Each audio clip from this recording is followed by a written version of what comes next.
Okay, thank you. Hello, everyone, and welcome to second session of IEEE Region 7 Global Talk Series.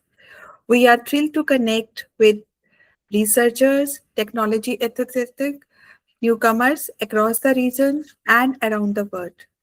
We, Before we begin, we would like to acknowledge that today's session is taking place on the traditional territory of many indigenous nations. IEEE Canada acknowledges that our work events in Toronto take place on the traditional territory of many nations, including the Mississaugas of Credit, the Anishinaabe, the Chippewa, the Haudenosaunee, and the Wendat peoples. We recognize and respect the enduring relationships that Indigenous people have with these lands, waters, and we are grateful for the opportunity to live, learn, collaborate, and advance technology on this technology. We commit to fostering respect, inclusion, reconciliation in all our professional and academic communities. Today's talk will feature Dr. Iqbal Deep Sonakor, who will share the insights on AI, helping us to explore new frontiers in the AI field. We hope this session inspires, acknowledge, share, collaboration, and innovation across IEEE community. Dr. Iqbal Deep Kaur Akasona Kaur brings a unique blend of strategical insights, creative learning design, and a heartful commitment to inclusive education to her role as a senior corporate learning designer. With over 2 decades of experience spanning the public sector, IT, academia, she is recognized for her strengths in digital transformation, adult learning, agile methodologies, and organizational capacity building. She has been with BC Public Service Canada for almost 7 years with the roles in IT and learning design. Outside the work, Sona is a creative artist who delights in the magic of each new day. With a curious mind and open heart, she wishes to contribute meaningfully to the world, building not just programs but the communities grounded in empathy, intellect, and shared purpose. She is thrilled to be part of IEEE Global Talk series and look forward to co-creating inclusive, impactful, and future-forward learning across the world. I truly happy to welcome the diverse and global audience, professionals, students, leaders, and lifelong learners, coming together with a shared purpose to reflect on the AI methodologies. Your presence today reinforces our belief that education is not merely about credentials, it is about character and contribution. I also like to welcome and acknowledge our technology partners, IMT Studies, for being proactive and integral part of this organization, this event. I am also thankful to Chandigarh University, our esteemed university partner, and IEEE Prakash Bharati and IEEE Bangalore section India on wavering the support for the successful of this event, this complete global talk series. And it is this program would not reach this level of excellence without a quiet leadership and commitment behind the scenes. I would like to specially acknowledge Dr. Brinderjit Singh, representing EXCOM member Prakash Bharti, IEEE Students Society, Chandigarh University faculty, whose coordination and tireless efforts played a crucial role in making today's event a success. Thank you for being invisible force that turned vision into reality.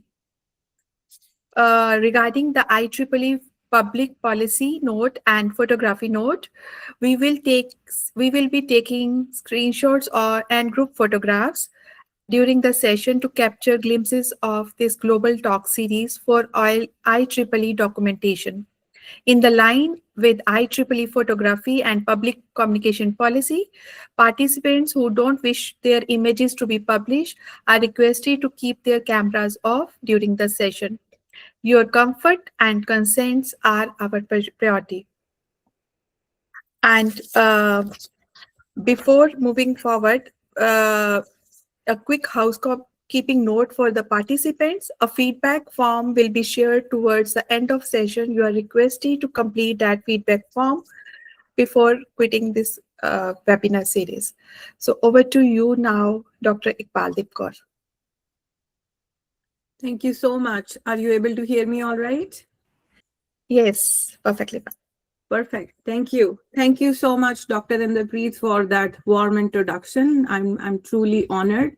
And thank you to IEEE Global Insights for creating spaces like this, where we can have honest conversations about technology and its impact on our lives. I am equally thrilled and honored to be here, and I welcome everybody on the session. We've spent decades obsessed with making machines smarter. And today I want to talk about what happens when they succeed and why that makes our humanity more valuable than ever. We will not talk just about AI. We are going to talk about careers, identity, and what makes us valuable in a world where machines are getting smarter by the day. So I think it's not about racing or competing with artificial intelligence. It's about discovering what only you can do as a human.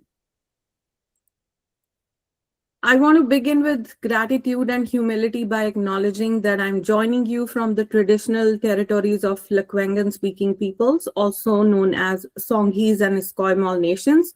And I'm truly grateful to live and work on this beautiful land of Victoria, BC. Now, before I share anything, I'm curious about you guys. Let's start with a quick poll. And I am trying to understand the room.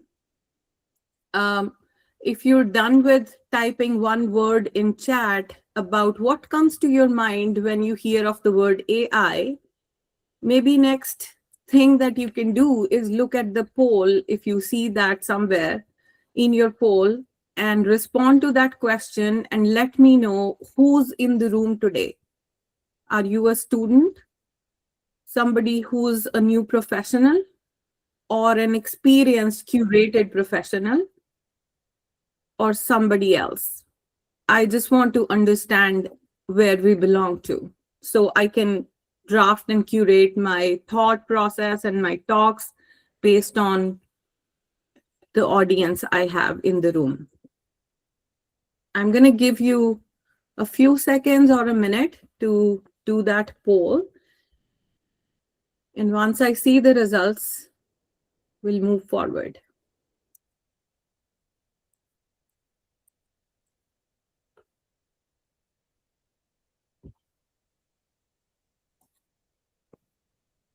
Are we doing the poll alongside, ma'am? Yes, it's already launched. Perfect. And you just let me know when the results are ready.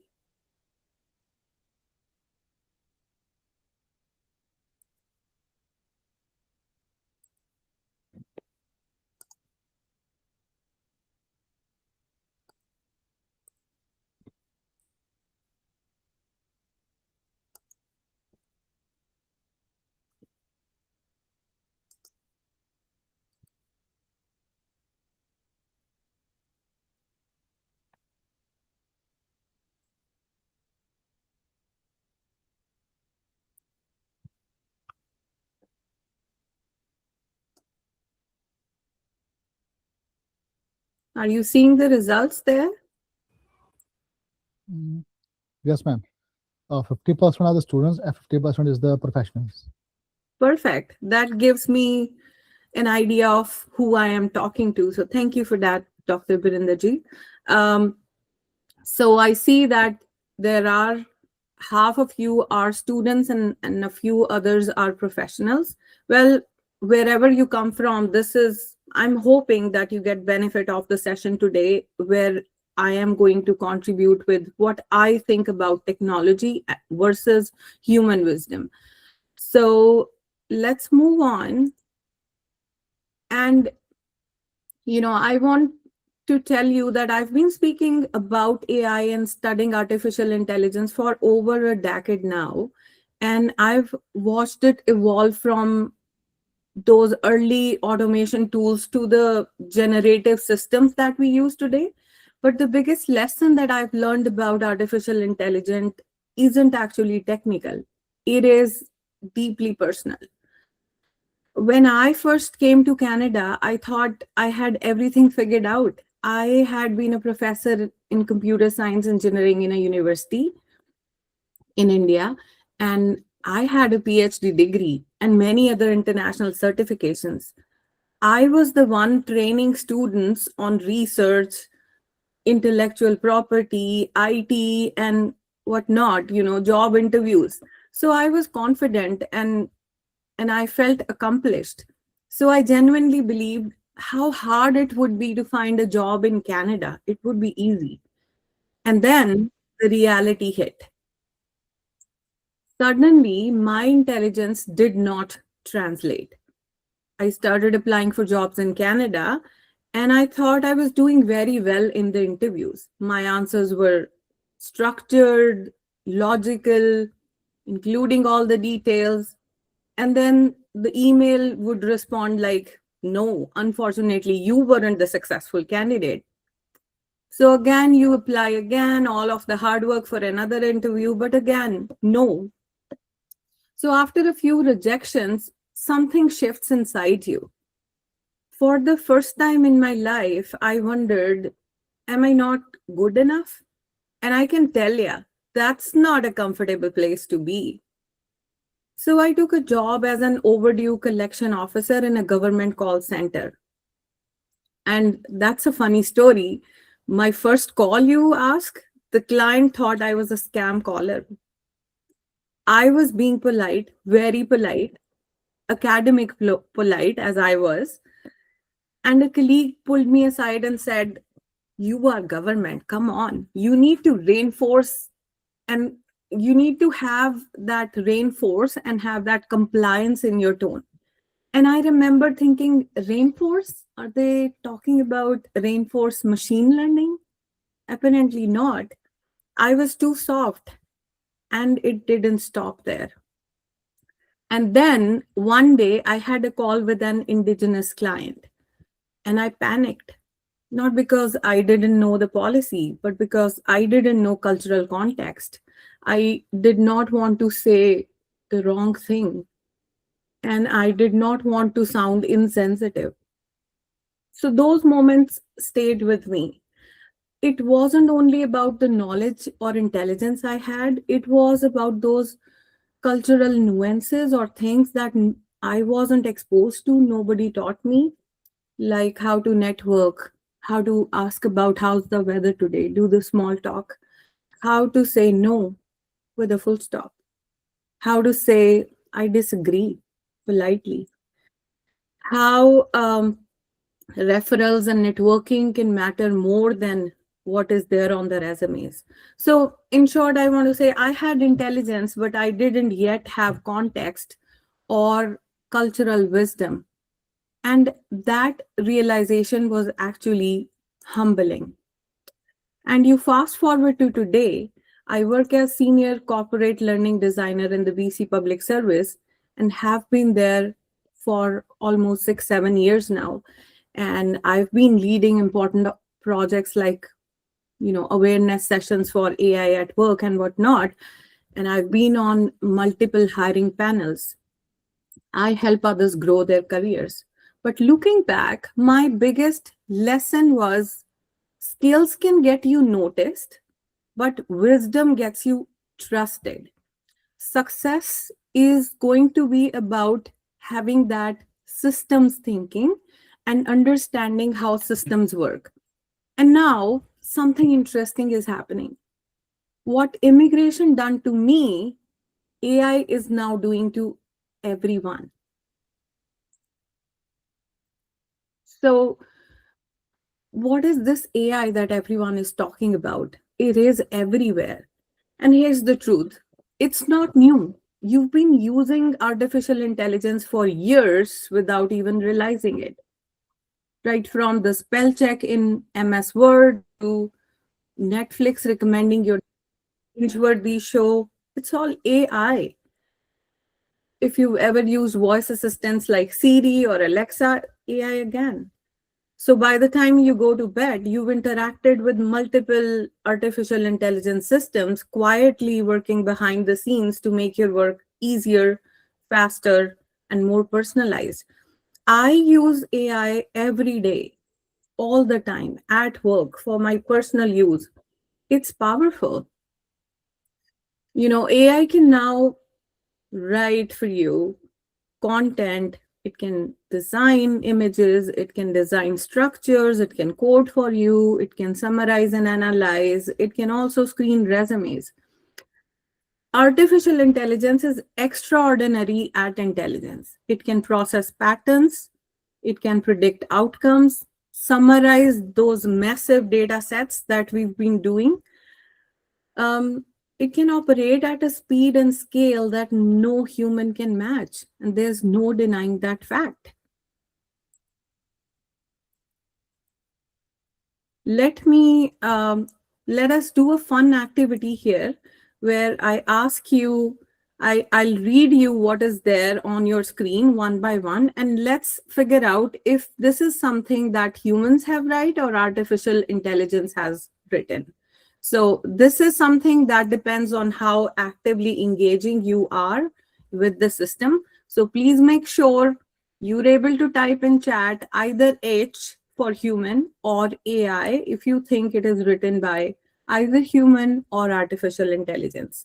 So if everybody is ready, I am going to read out the first one here that says, and remember, you have to just type H or AI in the chat based on what you think this statement is, where the statement is coming from. Is it something that a human would have written, or is it something that AI has written? So the first one says, artificial intelligence will not replace leaders, but leaders who use AI effectively will replace those who don't. Who do you think this has written?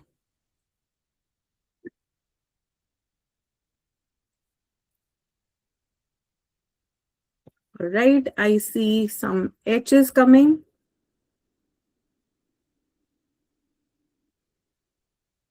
I want to give it a few seconds to see what everybody thinks. So mostly H's and a few AIs as well.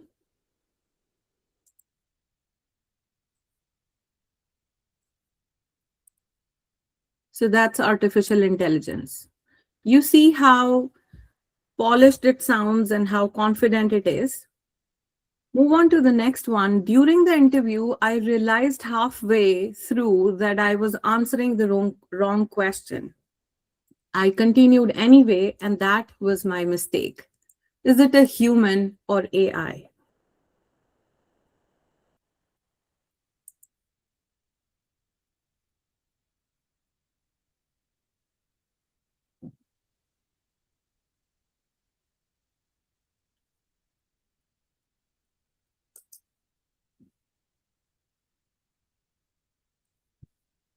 Perfect.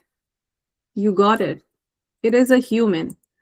You see how humans can sound like they've made a mistake and admit it, which I haven't seen AI doing it until you ask it questions and counter argue.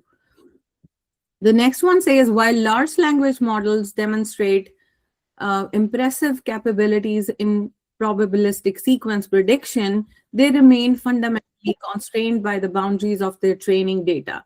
Come on, you're doing so good. Type in the chat whether it is a human or AI.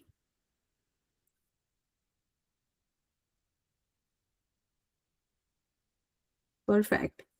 I see everybody is saying AI. And um, you've been able to identify it correctly. It is AI. It can sound polished, it can sound really complex structured language, but does it carry any emotion? It is empty. Let's look at the last one here. I once added +1, which is the country code, before my Canadian phone number on my resume and wondered why no one was calling. Who do you think this has come from?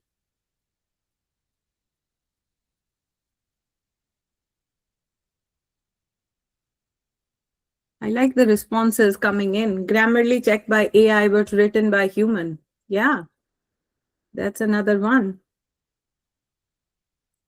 I see some H's coming in the chat.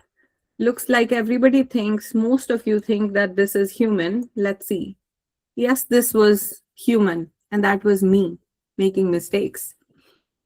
All right, moving forward, now that we know this is what AI can do, I want to shift the narrative slightly here and say AI is not our rival, it's an amplifier.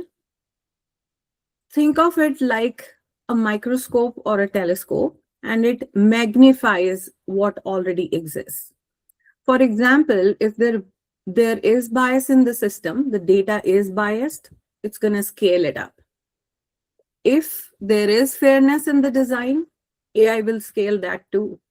So if we design with care, obviously AI becomes a force multiplier for good. AI doesn't create a new upside down world like you've seen in the Stranger World series. It mirrors ours. So the real question wouldn't be how powerful or intelligent is the AI, but the actual question is how wise is the person who's holding the lens. We're going to watch a short video about social robots here. And as you watch, don't overanalyze it technically, just observe your reaction. This is a very fun, nice video. When I watched it for the first time, I had a very strong reaction and it impacted me. That's why I'm saying just observe your reaction while you're watching the video. And I might be asking you a question related to that in between the video. I'll really appreciate when I start sharing the video if somebody can give me a reaction or just unmute and tell me if you're able to hear the audio. Just gonna play it right here.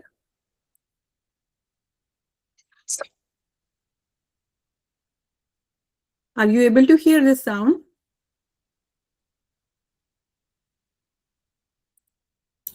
No. No, okay. Just gonna share the tab here. Give me 1 second.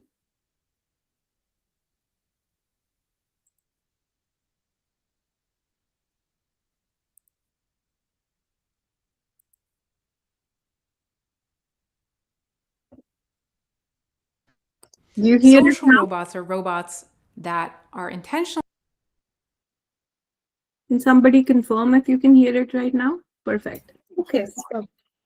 All right. I'll be turning the closed captions on so you guys are able to also see what's written and what's being talked about. But let's watch the video first. Social robots are robots that are intentionally designed to mimic cues, movements, sounds, whatever, that people automatically subconsciously associate with states of mind. And this works really well. I first got really into this topic when I bought a toy called a Pleo. It's a baby dinosaur robot that came out in 2007. So this is the Pleo. The Pleo is a very cool toy that I initially bought because it has all these cool motors and touch sensors and an infrared camera in the snout. And it mimics lifelike behavior really well. And one of the things it has is a tilt sensor. So it'll know what direction it's facing. And I thought this was really cool. And I would show it off to my friends. And I would tell my friends to hold it up by the tail because this is what happens when you hold the Pleo up by the tail.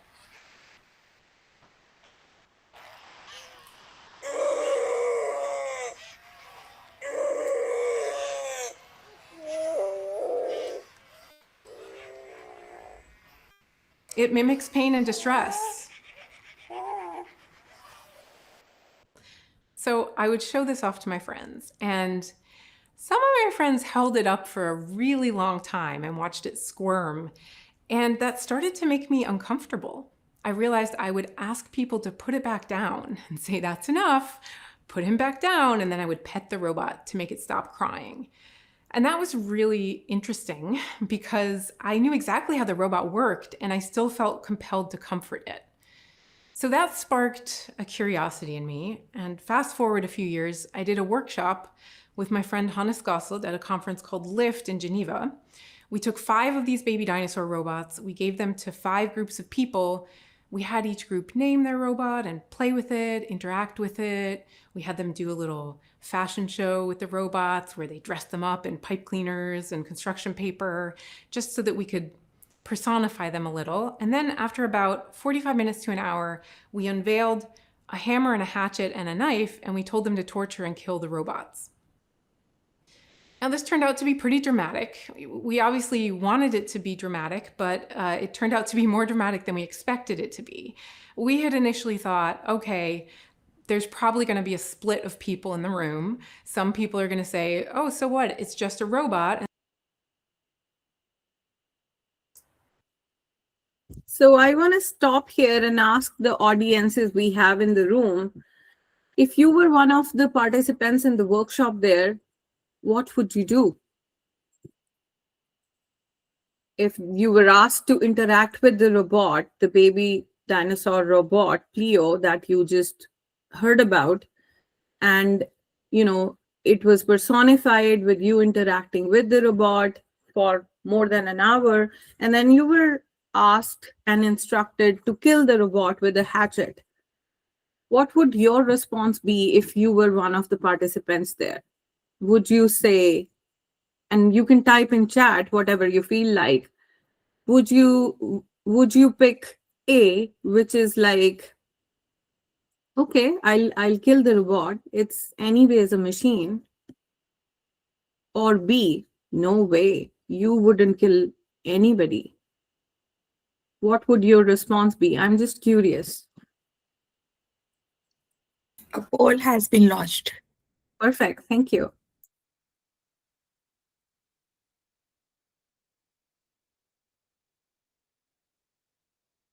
All right, I'm going to give it a few seconds for everybody to respond.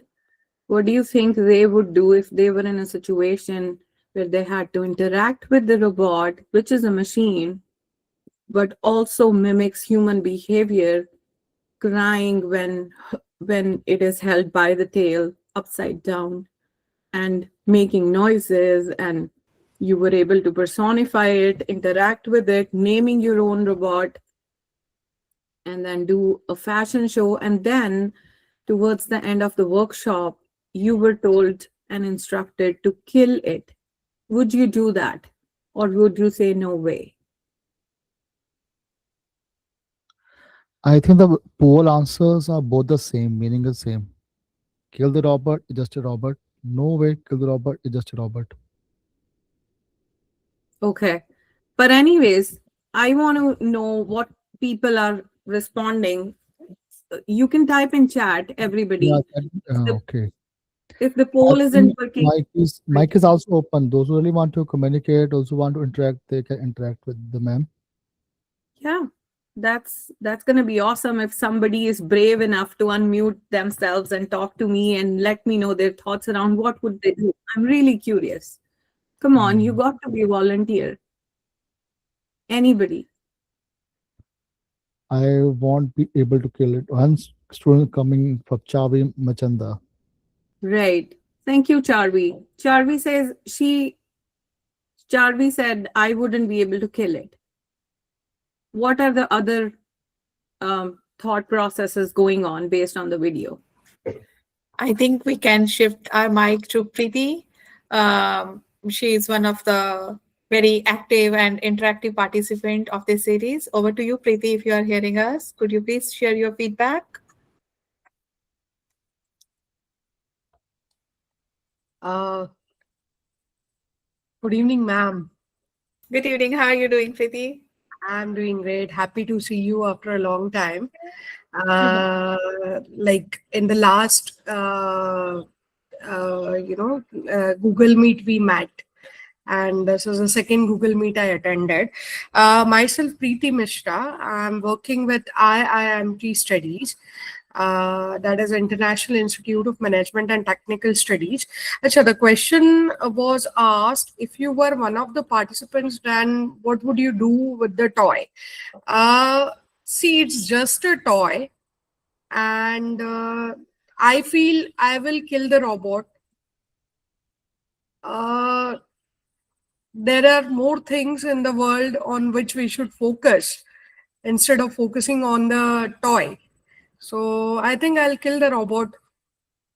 Okay, fair enough, Preeti. Thank you for giving us a voice.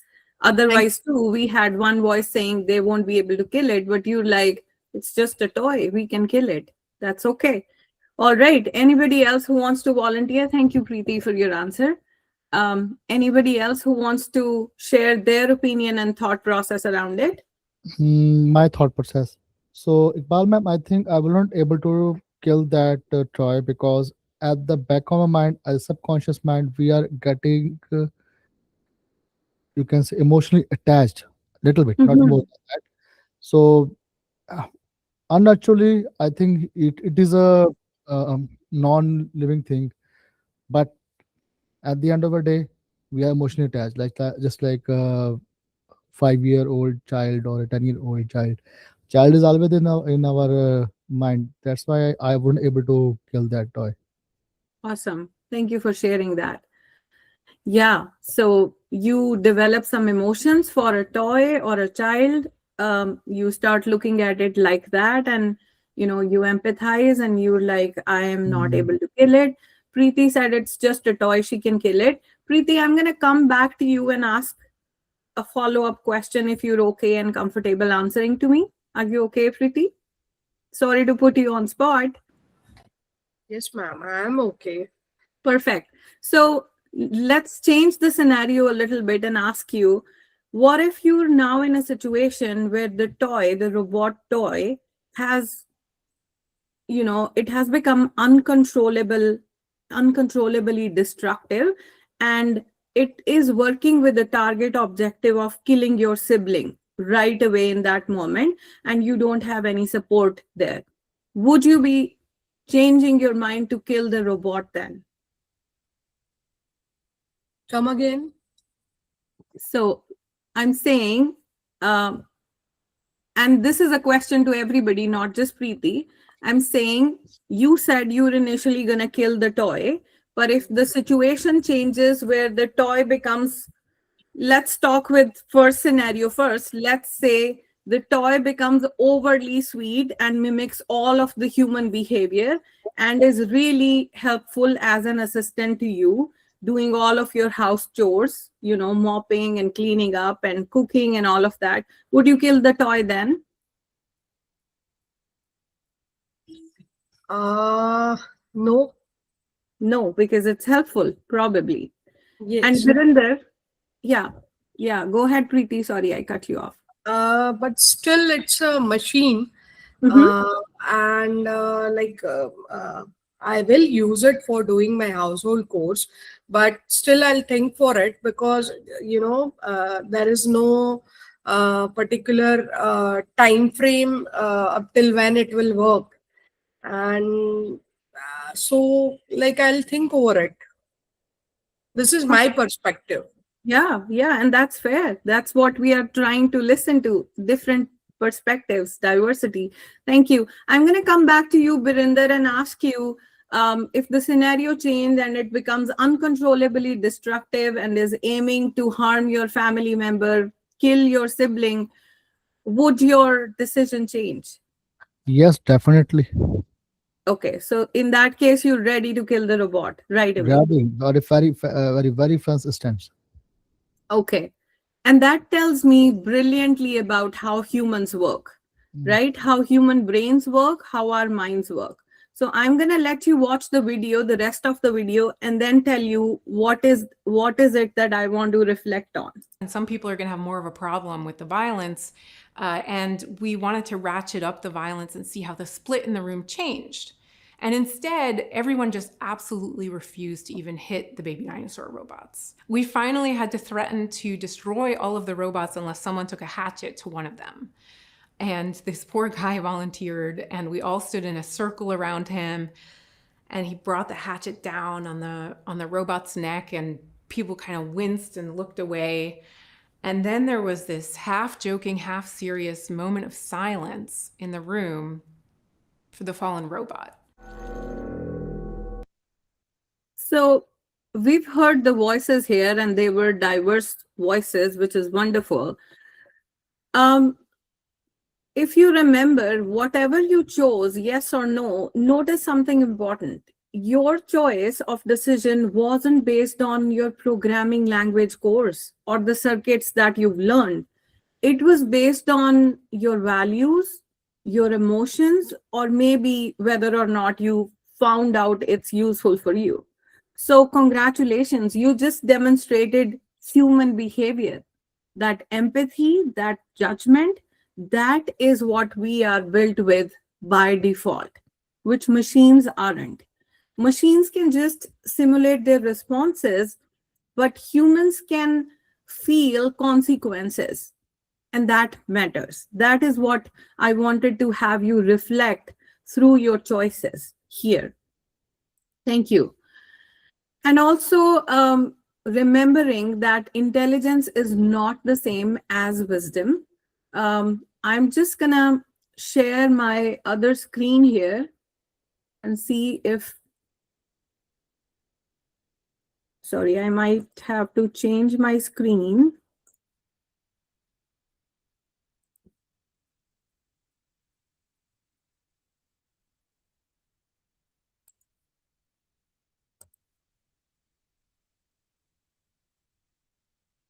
I hope you're now able to look at my screen all right. That says intelligence versus wisdom. Perfect. Thank you. So we are trying to understand how intelligence is different from wisdom. It's not equal, because intelligence, as you see, is what we associate with machines as artificial intelligence. And what is it that is human, and we call it wisdom. So intelligence is associated with speed, and artificial intelligence machines mimic intelligence based on the pre-trained data sets they have. They recognize patterns, all of this stuff. They are very fast, they are accurate, they scale at unmatched levels. I want to quote a behavioral scientist here who's called Daniel Kahneman, and he described our brain has two systems, system 1 and system 2. There's fast thinking and there's slow thinking. Fast thinking is needed when the issues are obvious and mechanical. For example, your hand touches a hot surface. You don't have to think it. It is so fast. The fast thinking kicks in and you move your hand from there quickly. That is where you need your system 2, which is fast thinking. System 1 is the slow thinking, which you need to do calculations, make career choices, make life decisions like finding a life partner. Well, we do it or not can be debated, but that is where you need your slow thinking. So here AI is the fast thinking at scale, I would say, while human wisdom is the slow thinking with making sure you've weighed all of the options and you're having that accountability, the consequence of option A versus option B. So wisdom comes with accountability, judgment, empathy, all of the things that you see on the human side. So I would say AI recommends, but humans have to decide. We call it human in the loop all the time. Human in the loop is the one who's signing off. It's not the AI tool, meaning AI can generate content for you, but humans have to decide. And that difference is not small. It is foundational. I'm looking at the time here and being respectful of the time. I'm just going to move forward and say what you're looking at screen right now.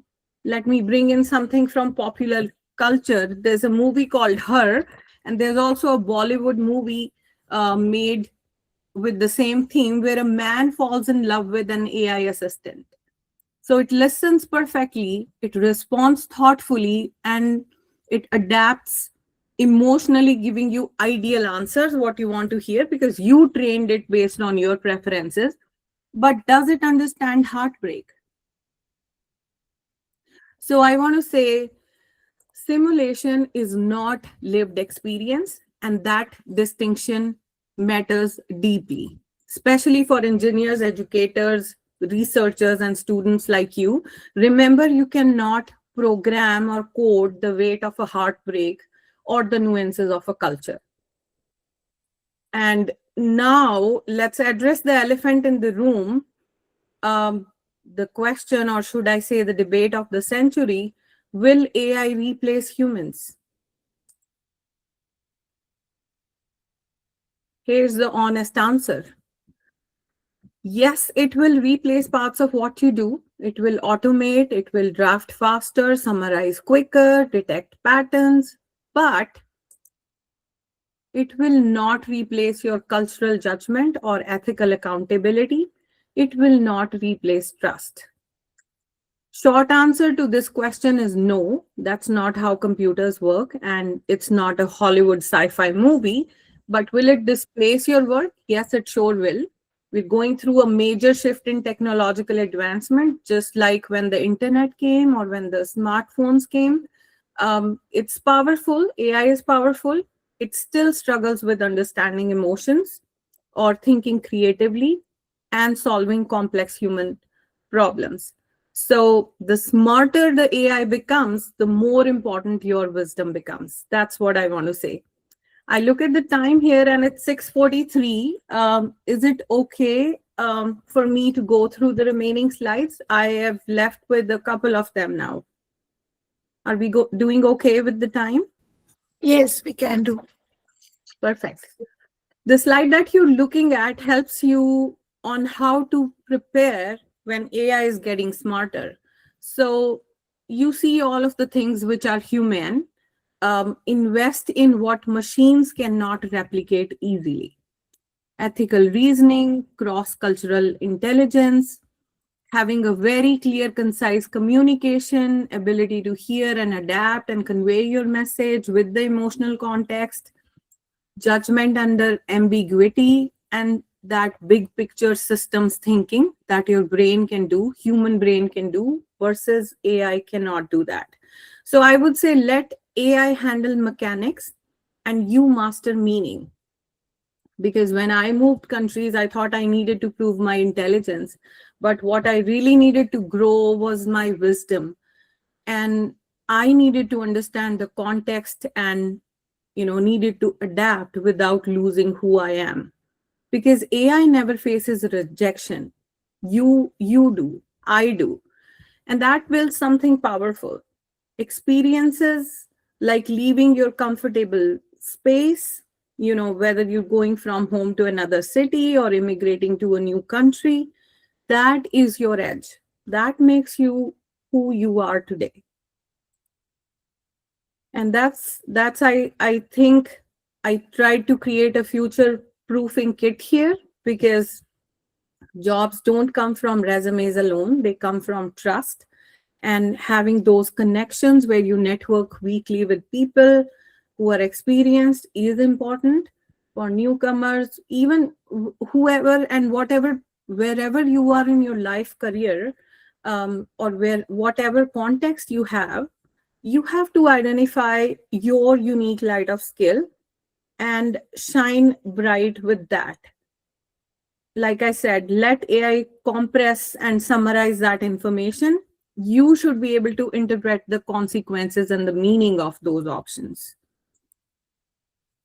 And I want to say, just relating to my own example, like I had the context gaps, I think AI also has context gaps, because in interviews I was answering those questions technically, talking about algorithms, but they were asking behavioral competencies, where they were trying to ask me, how did you think in that emotion? How did you act?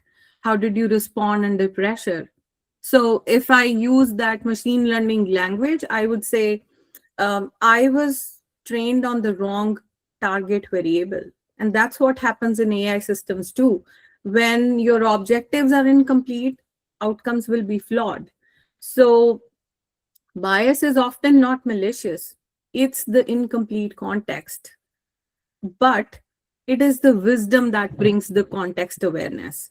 So I would like to sum it up as we're moving from computational intelligence to integrated intelligence, or wisdom, or intelligence 2.0. And it's not just about what you know, but how you apply it within the human fabric. That's important. So now that we've talked about intelligence, we've talked about wisdom, we've talked about empathy, context, judgment, responsibility. Now I want to bring this back to you, not AI, but you, and ask you, if AI keeps getting faster, more capable, more impressive, smarter, like it is getting every day, which human skill will matter most? What do you think? And we don't want the correct answer. I want your answer. So if you're comfortable, type in the chat, or just let me know. Unmute yourself and let me know which human skills do you believe will matter more in the artificial intelligence world. I'm looking for volunteers who are brave enough to unmute and share their comments and thoughts around this. It's no answer is a wrong answer. It's not about any correct answers. It's about what you think will be a Uh, human skill. may I? Yes, So please. I think so. I don't believe in a human skill. I believe in the psychiatric skill or emotional intelligence, which is a human is capable of doing it. I Mhm. don't think our machines are doing that part. Emotional intelligence and the empathy which a human takes from the centuries, I think that will not replace any AI. Yeah. Yeah, That's thank you, Virinder. I totally relate to that emotion. I totally understand where you're coming from. While machines are being fed training data, preset, pre-trained data, that we are trying to give them context and fill in empathy and emotional context, but it's going to take it multiple complex algorithms to reach at a level where a 2-year-old kid starts from the beginning, right? So it's not going to be able to reach the level of the emotional context that we have, and we come with and we are born with. So thank you for that. Did you want to sum up saying something else, Parinder? no, ma'am. I think the human skill, one out of the box thing. Human skills, I don't think there are though many skills are there related to humans. They are mimicked by the, you can say, AI. That means the data set. But at the end of the day, live data set is not working for the AI. Live data set, live feed is only applicable to humans. Mm-hmm. Not Yeah, it cannot be replaced. Data sets are so many available. You can take and data emotional intelligence there, anything. Now the multiple languages are there for NLP. But live data feed in which a human can manipulate the machines, but machines at the end of cannot manipulate because they are predefined data sets, predefined packages are there. In our head, in our soul, we are having multiple predefined energies are there, but not with the machines. I that's so think I can sum beautifully up. put. Yeah, beautifully put into words. I totally agree with every word that you've said. Mm. Thank you for that. I see Preeti has her hand up, so please go ahead. Ma'am, in AI era, according to me, critical thinking and judgment would be of human rather than of AI machines, because they definitely need someone, to give inputs, and on that, on the same they are working. Whatever task a human gives, on the same AI is working and giving output. So, Mm-hmm. according to me, critical thinking and judgment both will be the skills which human skills which will matter most in AI era. Mm-hmm. Thank you. These are really two important skills that I think is going to be very hard for artificial intelligence machines to Oh, um, simulate or mimic. Because even when I'm thinking about critical thinking, and I do it all the time at work, I present to AI tool which we are allowed to use at work. I present to it an idea and say, this is what my thought around this idea is. Be my opposer and critique me. So that way it gives me all different kinds of critical thinking elements. But at the end of the day, I am the one preparing, like I'm using it to get all of the critical thinking elements which I might have missed. So that's how yes, I exactly. use it for critical thinking. And because I know how it works under the hood, I'm able to manipulate it into, making it useful for me rather than getting manipulated with what it says. Yes, exactly. And sometimes if we ask, we get confused also, because on our asking basis, it gives different answers. So sometimes, like all the times I have used, I tried to, utilize the data what I am asking, but it confuses many a times. I feel so.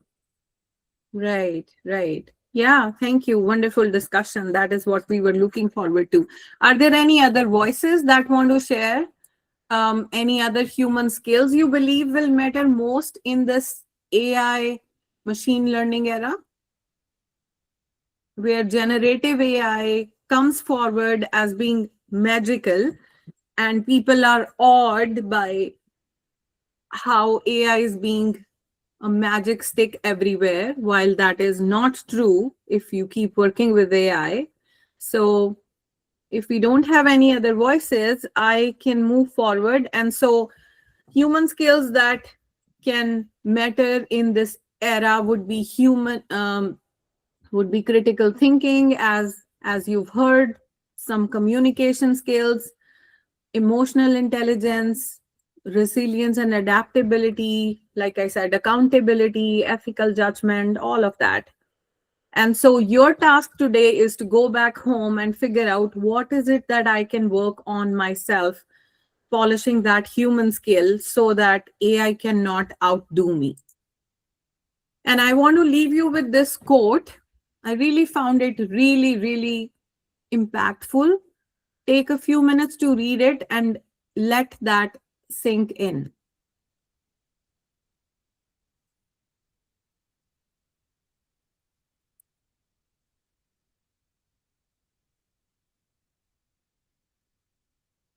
So, the purpose of this session is to find that balance, that golden path for all of us, where we're able to understand how AI works, not believe it too much of the hype that it is creating, and finding out a golden path where we are able to use AI as the co pilot and we become the pilot, the controllers.